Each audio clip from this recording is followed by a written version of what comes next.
Hurmatlı Sadar Nurgajovic, hurmatlı Kamçay Kıdыршаевич, biz жалпы Көкбөрү Федерациясынын жамааты, башкармалыктын мүчөлөрү, жалпы Кыргызстан боюнча командалардын жетекчилери, жалпы күйөрмандар, сиздердин жасап жаткан бүгүнкү саясатыңыздарды колдойбуз.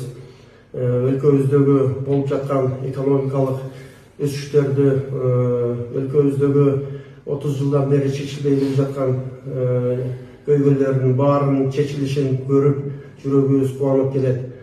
Сиздер айрыкча өзүңүздөр үлгү болуп, биздин жаштарыбызды спортко тартып келесиздер, өзүңүздөр үлгү болуп көргөзүп келесиздер, жол көргөзүп келесиздер.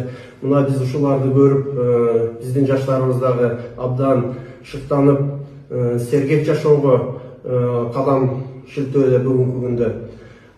Биздин Көкбөрү Федерациясынын жалпы жамааты бүгүнкү күндө сиздерге кайрылууга мажбур болуп турабыз.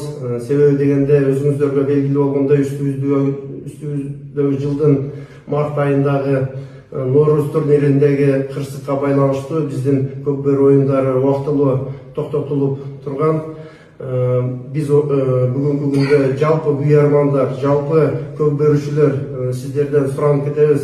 Биздин Көкбөрүнү сиздердин жардамыңыздар менен, сиздердин кубаттооңуздар менен биз жаңы деңгээлге чыгарабыз деген ойдобуз.